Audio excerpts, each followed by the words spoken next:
हाँ जी बेटा, ਅੱਜ ਸਾਡਾ ਟੌਪਿਕ ਹੈ ਇੰਸਟਰੂਮੈਂਟੇਸ਼ਨ ਐਂਡ ਕੰਟਰੋਲ। ਕੀ ਕਹਿ ਰਿਹਾ? ਕਹਿੰਦਾ the success of a fermentation depends upon the existence of defined environmental conditions for biomass and product formation। ਠੀਕ ਹੈ, आई थिंक ਅਸੀਂ ਕਾਫੀ ਵਾਰੇ ਆਲਰੇਡੀ ਡਿਸਕਸ ਕਰ ਵੀ ਚੁੱਕੇ ਹਾਂ ਕਿ ਜੇ ਕੋਈ ਵੀ ਫਰਮੈਂਟੇਸ਼ਨ ਪ੍ਰੋਸੈਸ ਹੈ it highly depends on the environmental conditions, right? क्योंकि we are concerned about the biomass, micro organisms and the product formation. Biomass जो माइक्रो ऑर्गेनिजम्स ने, अगर असी सिंपल टैंपरेचर की एग्जाम्पल लेके चलिए, कुछ माइक्रो ऑर्गेनिजम्स जो हैं they are thermophilic in nature, some are mesophilic और सम आर सैक्रोफिलिक इन नेचर। ठीक है, सो जो कोई थर्मोफिलिक बैक्टीरिया है वो 45 डिग्री सैल्सियस तो अबव टैंपरेचर पर ग्रो करेगा। ठीक है, सो मीनस एनवायरमेंटल कंडीशंस जड़ियाँ हैं वो प्रॉपर इन होनिया चाहिए, दैन ही थोड़ा जोड़ा है वो प्रोडक्ट फॉर्मेशन होगी, क्योंकि उस ही थोड़ा बायोमास सिंथेसिस होएगा, उस ही थोड़ा माइक्रो ऑर्गेनिज्म प्रॉपर सर्वाइव करेगा, मल्टीप्लाई होएगा तो प्रोडक्ट है जो वो बनाना स्टार्ट करेगा। To achieve this goal it is important to understand what is happening to the fermentation process, right? कि सानू इस गोल को अचीव करने के लिए देखना पएगा, अंडरस्टैंड करना पएगा what is fermentation process and how to control to be obtain optimal operating conditions, right? दस टेम्परेचर है, pH है, degree of agitation, oxygen concentration in the medium and other factors may have to kept constant during the process. Kept constant. Why constant? Because our microorganism will survive and will work, will reproduce at a particular temperature, at optimum temperature and optimum pH, and that particular microorganism requires proper degree of agitation and proper amount of oxygen throughout the fermentation. So it is very important to keep constant during the process. The provision of such conditions require careful monitoring of the fermentation so that any deviation from the specified optimum might be corrected by the control system. ठीक है, सो की कह रहा है कि असी जेड़ा system है उसको प्रॉपर केयरफुली मोनीटर करना है एंड एनी हाउ अगर किसी चीज़ किसी सिस्टम के किसी भी फिजिकल वेरीएबल दे विच कोई चेंज आ रहा है उसनों इमीडिएटली कंट्रोल सिस्टम के थ्रू करैक्ट किया जा सके। फॉर एग्जाम्पल जो कंटिन्यूटी एजिटेशन होएगी, अंदर एजिटेशन ने हीट प्रोड्यूस करनी है, दैन जो फर्मेंटेशन है फर्मेंटर है सॉरी उसके अंदर टैंपरेचर इंक्रीज़ होएगा। सो असी की करना है उसको अगेन कंट्रोल करके ऑप्टिमम टैंपरेचर पर लैके आना, राइट? सो एक तो हो गया कि ये सारिया चीज़ां ये सारे फिजिकल वेरीएबल्स कॉन्सटेंट होने चाहिए। क्यों होने चाहिए? To get our product. ठीक है, प्रोडक्ट फॉर्मेशन के लिए प्रॉपर एनवायरमेंटल कंडीशंस होनिया चाहिए एंड जड़ियाँ है फिजिकल या एनवायरमेंटल कंडीशंस ने वो कॉन्सटेंट रहनगियाँ throughout the fermentation process and we need to control them. So this is the topic instrumentation and control. ठीक है राजे? ओके, फिर वो कहता कि there are 3 main classes of sensor. First, sensor which penetrate into the interior of the fermenter, for example pH electrodes, dissolved oxygen electrodes. कुछ sensors होंगे हैं जो fermenter vessel दे अंदर present होंगे हैं। Some sensors which operate on sample which are continuously withdraw from the fermenter, for example exhaust gas analyzer। ठीक है, कुछ एवें दे होंगे हैं जेडे outside the system continuity to work करते हैं। Some sensors which do not come in to contact with the fermenter broth और gases, for example tachometer, load cells. देखो एक की है हुण असी सिस्टम नू कंट्रोल करना है, सिस्टम नू कंट्रोल करने लिए सानू को सेंसर्स चाहिए। सेंसर की होएगा जो सानू अंदरों एनालाइज जो अंदर आइडेंटिफाई करके सानू बाहर इन्फॉर्मेशन देगा कि अंदर जो थोड़ा जो तुसी कंट्रोल्ड एनवायरनमेंट सैट किया सी अपनी फर्मेंटेशन प्रोसेस लई वो प्रॉपरली वर्क नहीं कर रहा, उस कुछ ना कुछ फ्लक्चुएशन आ गई। ठीक है, उस कुछ ना कुछ वेरीएशन आ गई, so we need to control it. So की कह रहा कि कहता कुछ सेंसरस एवें दे होंदे आ जो साडे फरमेंटर वैसल के अंदर प्रेजेंट हो सकते हैं, कुछ एवें दे हो सकते हैं जो आउटसाइड द सिस्टम कनैक्टेड होणगे, कुछ ने जो ब्रॉथ या गैसिस के कॉन्टैक्ट नहीं आते बट फरमेंटर के कॉन्टैक्ट होणगे। ठीक है, एंड 3 टाइप के सेंसरस होंगे आ बेसिकली जो इंस्ट्रूमेंटेशन एंड कंट्रोल चाहते हैं, मतलब जेडे कंट्रोल सिस्टम को कंट्रोल करने लिए जिन्होंने हेल्प की जाती है लेंदे आप। ठीक है, दैन आ गया कहना it is also to possible to characterize a sensor to relation to its application for process control. First are inline sensors. The sensor is an integrated part of the fermentation equipment and measured value obtained from it is used directly for process control। कि first की है जो inline sensors होंगे आ उन्हां च की हुंदा जो भी वो इन्फॉर्मेशन दिंदे आ वो डायरैक्टली प्रोसेस कंट्रोल करने दे लई यूज़ की जाती है। ठीक है, the sensor is integrated part of the fermentation equipment. ये फर्मेंटेशन इक्विपमेंट का इंपॉर्टेंट पार्ट होंदा सेंसर, एंड जो इसने वैल्यू मैयर की उस वैल्यू ने असीं डायरैक्टली प्रोसेस कंट्रोल लई यूज़ करते हैं। सेकेंड की है online sensors. Although the sensor is an integrated part of the fermentation equipment, the measured value can not be used directly for control. An operator must enter measured value into the control system if the data is to be used in the process control। First असी की किया कि साडे sensor ने सानू एक signal दिता, एक वैल्यू दी एंड असी डायरैक्ट उस वैल्यू ने यूज़ करके अपने सिस्टम को दोबारा तो कंट्रोल करना स्टार्ट करता। सैकेंड की है कि तुहानू वैल्यू मिली, सेंसर ने तुहानू कोई ना कोई रीडिंग दी, तुसी उसनू ऑपरेटर स्पैशली असी उस जी इन्फॉर्मेशन सानू मिली है उस वैल्यू में असी अपने ऑपरेटर के थ्रू कंट्रोल सिस्टम च टाइप किया, उस तो बाद फिर वो डाटा यूज़ हो रहा प्रोसेस कंट्रोल करने लिए। Then are offline sensors. The sensors is not a part of fermentation equipment. Fermentation equipment the sensor part नहीं होंदा। The measured value cannot be used directly for process control and operation is needed for actual measurement, for example media analysis or dry weight sample, and for entering the measured value into the control system for process control। For example असी की करना है offline sensors किमें work करनगे। For example तुसी fermentation process run हो रही है, तुसी इन बिटवीन मीडियम एक्सट्रैक्ट किया, मीडियम सैंपल लिया एंड तुसी बाहर लैब दे विच कोई होर डिफरेंट मैथड अप्लाई करके तुसी उस मीडियम नू एनालाइज कर रहे हो। दैन उस तो जो तुहानू नटशेल रीडिंग मिली, जो तुसी उस तो डाटा कलैक्ट किया, दैन वो डाटा के अकॉर्डिंगली फिर तुसी एक्ट करोगे कि तुसी अपने सिस्टम दे विच कोई उत्थों तुहानू पहला एनालाइज होएगा कि कुछ मेजर चेंजिस आ रहे हैं, अगर आ रहे हैं दैन उसके अकॉर्डिंगली फिर तुसी अपने सिस्टम नू जिहड़ा है वो कंट्रोल करोगे। ठीक है, दैन आगे methods for measuring process variables. First की आ गया temperature. The temperature in a vessel और a pipe is one of the most important parameter to monitor and control in any process. It may be measured by mercury in glass thermometers, biometallic thermometers, pressure bulb thermometers, thermocouples, metal resistance thermometers or thermistors। Metal resistant thermometer and thermistors are used in most fermentation applications। ठीक है, कि जो जिन्ना भी fermentation process होंगे उस most important जोड़ा physical variable है वो की है टेम्परेचर। सो टेम्परेचर नू कंट्रोल करने लिए ये साडे को काफ़ी सारे ऑप्शनस देते कि इदां दा डिफरेंट थर्मोमीटर्स अवेलेबल है जिन्होंने यूज़ करके तुसी अपने टेम्परेचर नू कंट्रोल कर सकते हो। कंट्रोल किवें कर सकते हैं, असीं उसनू पहला मोनीटर करांगे, ठीक है, फिर असीं उसनू अकॉर्डिंगली कंट्रोल करांगे कि अगर temperature according to requirement increase हो रहा है दैन असीं उसनू डाउन लेके आवांगे, अगर किसी रीजन करके डाउन जा रहा है टेम्परेचर दैन असीं उसनू इनक्रीज़ करोगे। इनक्रीज़ या डिक्रीज़ तां ही करोगे अगर साडे को कोई पर्टिकुलर वैल्यू होएगी। नेक्स्ट कहता कि मरकरी इन ग्लास थर्मामीटर जो है may be used directly in small bench fermenter but its fragility restricts its uses.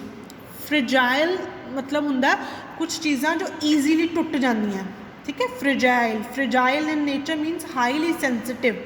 For example glass जिमें हो गया, ठीक है, कि बहुत जल्दी जो चीज़ टुट सकती है। सो की कह रहा है कि जो मरकरी इन ग्लास थर्मोमीटर्स होंगे उन्होंने असीं डायरैक्ट फरमेंटर्स ਦੇ ਵਿੱਚ यूज़ भी कर सकते हैं अगर ਅਸੀਂ ਸਮੋਲ ਸਕੇਲ ਤੇ वर्क कर रहे हैं बट ਉਹ हाईली फ्रिजाइल इन नेचर ਹੁੰਦੇ हैं दैट्स वाई ਉਹਨਾਂ ਦੀ ਜਿਹੜੀ यूज़ है उसਨੂੰ रिस्ट्रिक्ट किया जाता है in large fermenters it would be necessary to insert it into the thermometer pocket in the vessel ठीक है ਅਸੀਂ ਸਪੈਸ਼ਲ ਇੱਕ ਪੋਕਟ ਯੂਜ਼ ਕਰਦੇ ਹਾਂ ਵੈਸਲ ਦੇ ਵਿੱਚ ਜਿਸ ਦੇ ਵਿੱਚ ਇਨਸਰਟ ਕਰਕੇ ਫਿਰ ਇਸਨੂੰ ਫਰਮੈਂਟਰ ਦੇ ਵਿੱਚ ਪਾ ਦਿੱਤਾ ਜਾਂਦਾ ਹੈ ਠੀਕ ਹੈ ਇਸਨੂੰ ਡਾਇਰੈਕਟ ਅਸੀਂ ਕੰਟੈਕਟ ਵਿੱਚ ਨਹੀਂ ਲੈ ਕੇ ਆਉਂਦੇ ਦੈਨ ਆ ਗਿਆ ਇਲੈਕਟ੍ਰੀਕਲ ਰੈਜ਼ਿਸਟੈਂਟ ਥਰਮੋਮੀਟਰਸ ਇਹ ਹੁਣ ਜਿਵੇਂ ਅਲੱਗ-ਅਲੱਗ ਟਾਈਪ ਦੇ ਜਿਹੜੇ ਥਰਮੋਮੀਟਰਸ ਨੇ ਉਹਨਾਂ ਦੇ ਅੱਗੇ ਡਿਸਕ੍ਰਿਪਸ਼ਨਸ ਦਿੱਤੀਆਂ ਹੋਈਆਂ ਠੀਕ ਹੈ ਕਿੱਦਾਂ ਉਹ ਵਰਕ ਕਰਦੇ ਆ ਕਿਸ ਟਾਈਪ ਦੀ ਫਰਮੈਂਟਰਸ ਤੋਂ ਯੂਜ਼ ਹੋ ਸਕਦੇ ਆ ठीक है इलैक्ट्रिकल रजिस्टेंट होंगे किमें वर्क करते हैं सिंपल बेसिक दस्या होया सो फस्ट वेरीएबल की आ गया साडा टैंपरेचर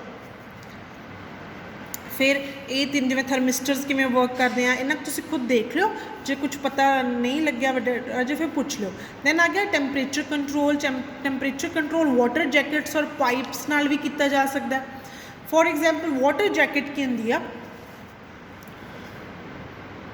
जिमें हुण आह फरमेंटर वैसल है फॉर एग्जाम्पल ये एक्सट्रा एक लेयर लगाई जाती है ठीक है उसको वाटर जैकेट बोल देंगे असी उहदे च की करते हैं असी ठंडा या गर्म पानी अकॉर्डिंग टू रिक्वायरमेंट पाने जिवें मैं पहले भी बोलिया सी कि असी एजिटेशन कर रहे हैं कंटिन्यूटी और टैंपरेचर फॉर एग्जाम्पल इनक्रीज हो गया दैन उस टैंपरेचर को दोबारा तो कूल डाउन करने के लिए थोड़ा रिड्यूस करने लई असी वैसल के बाहरली साइड ठंडा पानी पावांगे ठीक है जो असीं इत्थे ठंडे पानी का फ्लो करोगे दैन की होएगा नैचुरल फिनोमिनन है कि हमेशा हीट है जी ट्रांसफर होंगी है from hot body to cold body then जो कूल्ड वाटर से दोबारा तो हॉट वाटर कन्वर्ट हो जाएगा एंड अंदर वाला टैंपरेचर अकॉर्डिंग टू रिक्वायरमेंट असी उसनों जो है कंट्रोल कर सकते हैं राइट सो सैकेंड चीज़ जो आ गई gases one of the simplest method to measure gas flow to a fermenter is by means of variable air meter The most common used example is a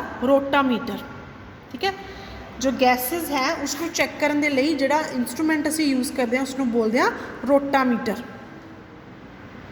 ठीक है which consists of a vertically mounted glass tube with an increasing bore and enclosed a free moving float which may be ball or hollow thimble. The position of float in the graduated glass tube is indicative of flow rate. जिस वे नाल जिहड़ी ओह float करेगी glass tube के अंदर उसकी जो position जिस वे ना रिमूव करेगी उसके अकॉर्डिंगली सानू फ्लो रेट पता चल जाएगा जिन्नी ज़्यादा फ्लो रेट होया उन्नी ज़्यादा उत्थे मूवमेंट शो होएगी ठीक है उससे सानू पता चल जाएगा गैसेस कितनी गैस अंदर अवेलेबल है the use of oxygen and carbon dioxide gas analyser for effluent gas analysis requires the provision of very accurate gas flow measurement if the analyser are to be use to be effectively ठीक है so oxygen carbon dioxide gas analysers कहते उदों अच्छी तरह work करते हैं जो gas flow proper सानू रीडिंग देवे जो सानू गैस फ्लो का चंगी तरह पता होएगा दैन असी डेंसिटी एक्चुअल च दस सकते हैं कि कितना ज़्यादा उहदे च है ठीक है the flow rate of gas q can be calculated by h is equals to this q is the heat transfer sorry h is the heat transfer q is the mass flow rate of the gas ठीक है इत्थे की है heater लग्या होया है ये क्या thermal mass flow meter direction of gas flow thermistor है मीटर ऑफ मेजर पावर जिस दे अकॉर्डिंगली सानू इत्थे मीटर दे विच रीडिंग आ जाएगी ठीक है राजे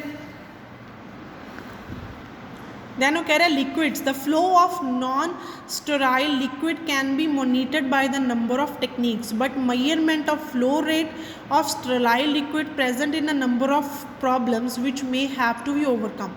On a laboratory scale flow rate may be measured manually using a sterile burette connecting to a feed pipe and timing the exit of a measured volume ठीक है A more expensive method is used to an electrical flow transducer ठीक है कि अगर liquids का तुसी flow अंदर check करना है दैन उसके लिए कहता एक इंस्ट्रूमेंट आता जिसनों इलैक्ट्रिकल फ्लो ट्रांसड्यूसर कहा जाता है कि या तो तुसी ये यूज़ कर सकते हो या अगर थोड़ा लिक्विड प्रॉपर स्टरलाइज्ड ही होएगा दैन उसके सिंपल फीड पाइप है उहदे नाल तुसी ਸਟੇਰਾਈਲ ਬਿਊਰਿਟ ਦੇ ਨਾਲ ਕਾਮਨ ਸਿੰਪਲ ਜਾਂ ਪ੍ਰੈਕਟੀਕਲ ਲੈਬ ਦੇ ਵਿੱਚ ਪਰਫੋਰਮ ਕਰਕੇ ਵੀ ਤੁਸੀਂ ਦੇਖ ਸਕਦੇ ਹੋ।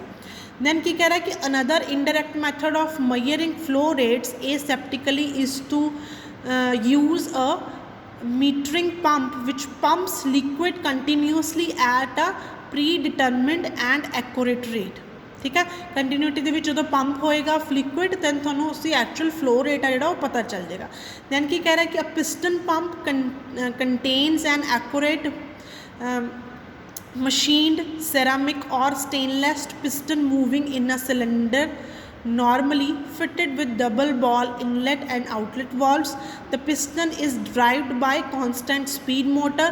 Flow rate can be varied with a defined range of changing the stroke rate, the length of piston stroke by using a different piston size. The sizes are available for this कि piston pump एक आंदा उस दे नाल भी तुसी easily flow rate है जेड़ा वो चेक कर सकते हो।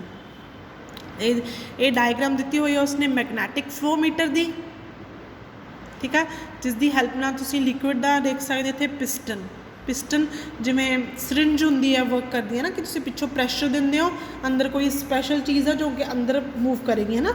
हुण जदों इंजैक्शनस लगाते हैं सरिंज दे विच असीं सक कीता हुंदा है लिक्विड, जदों असीं पिछों उसनूं प्रैस करते हैं दैन अंदर जिहड़ी उत्थे लीड लगी हुंदी है वो लिक्विड नूं पुश करदी है बाहर निकलने, उस वो फ्लो नूं पिस्टन बोल दिंदे हैं। ठीक है, सो इहदे विच की है पिस्टन फ्लो चल रहा है एंड असीं अपना सैंपल एक साइड तो असीं एंटर करना, दूसरी साइड तो असीं बाहर कढ़ना, जिस नाल असीं फ्लो रेट नूं भी प्रॉपरली चेक कर सकते हैं। ठीक है, it is very important while you are doing fermentation process to control each and every physical parameter, right. If तुसी किसी एक च भी ड्रॉबैक हो गया, तुसी प्रॉपरली नहीं कंट्रोल कर पाए, दैन थोड़ी फर्मेंटेशन प्रोसेस है जी वो प्रॉपर रन नहीं हो सकती, right. Next is pressure measurement. Pressure is one of the crucial measurement that must be made when operating any processes. Pressure measurement may be needed by several reasons, the most important of which is safety, right. अगर साढ़े fermenter है जो वो proper 100% है, जो most of 99.9% जो तो proper वो बंद है, दैन अगर उत्थे बहुत ज़्यादा प्रैशर अंदर अगर टू मच प्रैशर इंक्रीज़ हो गया दैन तो उत्थे सेफ्टी रीजनस लिए प्रॉब्लम हो सकती है। सो दैट्स वाई प्रैशर नूं जिहड़ा है वो मेजर करना बहुत ज़रूरी है। Industrial and lab equipment is design to withstand a specified working pressure plus a factor of safety. It is therefore important to fit the equipment with device that will sense, indicate, record and control the pressure. Sense, right? उसने देखा, उसको पता चलिया कि pressure increase हो रहा है, वो थानू कुछ ना कुछ इंडिकेट दवे, रिकॉर्ड करे तो कंट्रोल करे सिस्टम में। The measurement of pressure is also important in medium sterilisation. ठीक है, in the fermenter pressure will influence the solubility of gases and contribute to the maintenance of sterility when a positive pressure is present। ठीक है Raje, okay.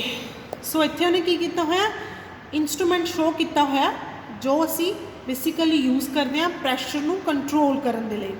जितना भी topic है जो थोड़ा chapter है इस तुसी इतना मेन जो है तुसी देखना है कि केड़ा वेरीएबल है जिसनूं असीं कंट्रोल करना है, वाई कंट्रोल करना है, किवें कंट्रोल कर सकते हैं, उसनूं कंट्रोल करने लई केड़ा इंस्ट्रूमेंट यूज़ होएगा एंड उस इंस्ट्रूमेंट की बेसिक डायग्राम प्लस अगर इंस्ट्रूमेंट बारे थोड़ा बहुत इन्फॉर्मेशन लिख सकते हो कि how to perform particular work.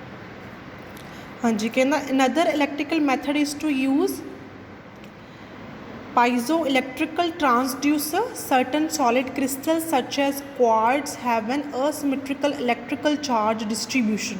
ठीक है, so you have to remember कि एक पर्टिकुलर फिजिकल वेरीएबल ਨੂੰ कंट्रोल करने के लिए ਕਿਹੜੇ ਸਾਡੇ ਕੋਲ इंस्ट्रूमेंट्स अवेलेबल ने, ਤੁਹਾਨੂੰ नाम पता होने चाहिए हैं। ठीक है, नेक्स्ट आ रहा है pressure control. Different working pressures are required at different parts of fermentation plant during normal operation of positive head positive 1.2 atmosphere। ठीक है, सो कहता कि डिफरेंट कंडीशनस सानू डिफरेंट टैंपरेचर की रिक्वायरमेंट पै सकती है, उस accordingly we have to maintain that particular system in our fermentation process.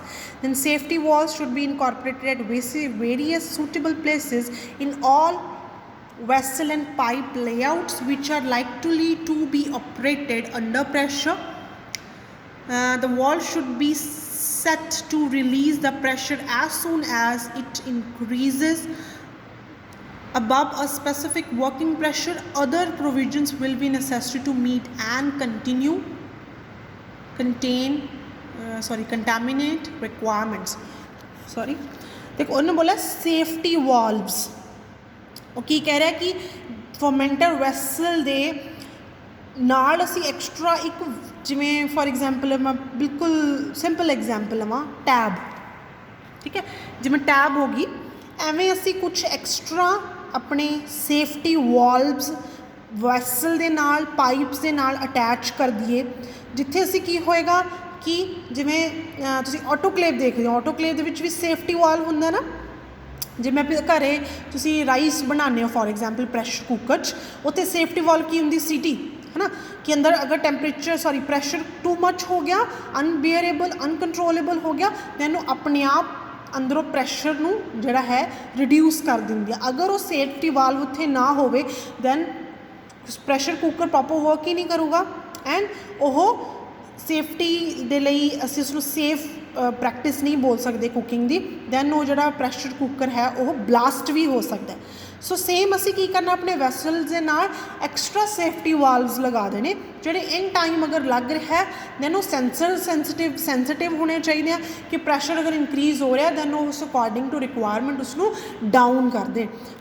पर जो सेफ्टी वाल्व्स हैं उत्थे contaminant requirement मीनस other provisions will be necessary to meet any contaminant requirements। उत्थे फिर contamination भी नहीं होनी चाहिए, एवं safety valves नहीं तुसी लगा सकते कि तुसी pressure reduce करने के चक्कर च अंदर contamination increase कर दो, right। Then agitator, shaft power, a variety of sensor can be used to measure the power consumption of a fermenter. On a large scale, a watt meter attached to agitator motor will give a fairly good indication of power uptake. The measuring technique becomes less accurate as there is a decrease in scale to pilot scale and finally to laboratory fermenter, the main contributing factor being friction in the agitator shaft bearing। ठीक है, कि shaft जी power है किन्नी लै रही है, किस speed नाल कितना वर्क कर रही है, उस चीज़ को भी सानू कंट्रोल करना पएगा। नैक्सट रेट ऑफ स्टरिंग किन्नी स्पीड ना स्टर हो रहा। In all fermenter it is important to monitor the rate of rotation of a stirrer shaft. The tachometer used for this purpose and employ electromagnetic induction, voltage generation, light sensing or magnetic forces as detection mechanism। ठीक है, then foaming senses and control, जो अंदर continuity mixing होंगी है तो उत्थे foam भी increase होएगी, फोम नू भी सानू time to time control monitor करना पएगा। अगर टू मच फोम इंक्रीज़ होगी दैन वो फोम रिस्पॉन्सिबल हो सकती है माइक्रो ऑर्गेनिज्म किलिंग दी। For example we are using highly sensitive और highly oxygen demanding micro organism, अगर उत्थे टू मच फोम इंक्रीज़ हो रही है दैन उसने सरफेस एरिया रिड्यूस कर देना, ऑक्सीजन अपटेक दैन साडा माइक्रो ऑर्गेनिज्म की killing हो सकती है and we ultimately lost our final product। The formation of foam is a difficulty in many types of microbial fermentation which can create serious problem if not controlled। It is common practice to add an antifoam to a fermenter when the culture starts foaming above a certain predetermined level। The method used to foam sensing and antifoam addition will depend on process and economic conditions। ठीक है, foam sensing and control system उसने देता कि थानू sample थानू signal मिल रहा है, जिदा जिदा सिग्नल मिल रहा है ज़्यादा फोम इंक्रीज़ हो रही है, उसके अकॉर्डिंगली तुसी अंदर जिहड़ा है वो एंटीफोम एजेंट्स नू ऐड करना शुरू कर दोगे। ठीक है, उस तो बाद आ गया जी wait. A load cell offer a convenient method to determine the weight of fermenter or feed vessel। This is done by placing compression load cells or इतना फुट अंदर वेट कितना है वो भी सानू चेक करना पड़ेगा। It is again a basic requirement। Then microbial biomass, no doubt real time estimation of biomass fermented is an obvious requirement, yet it is proved very difficult to develop a satisfactory sensor. Most monitoring has been done indirectly by dry weight samples. कि ਇਹਦੇ ਨਾਲ ਕੋਈ highly specific sensor ਨਹੀਂ ਆਇਆ ਜੋ actual biomass ਸਾਨੂੰ ਦੱਸ ਸਕੇ। ਸਾਨੂੰ ਸੈਂਪਲ ਲੈ ਕੇ ਹੀ ਡਰਾਈ ਵੇਟ ਮੈਥਡ ਦੇ ਥਰੂ ਹੀ ਪ੍ਰੋਪਰ ਜਿਹੜਾ ਚੈੱਕ ਕਰਨਾ ਪੈਂਦਾ ਕਿ ਕਿੰਨਾ ਅੰਦਰ ਸਾਡੇ ਕੋਲ ਬਾਇਓਮਾਸ ਹੈ। ਠੀਕ ਹੈ ਰਾਜੇ, ਇੱਥੇ ਤੱਕ ਹੋ ਗਿਆ। ਉਸ ਤੋਂ ਅੱਗੇ ਜਿਹੜਾ ਟੌਪਿਕ ਹੈ ਉਸਦੀ ਨੈਕਸਟ ਲੈਕਚਰ 'ਚ ਪੜ੍ਹੋਗੇ। Thank you.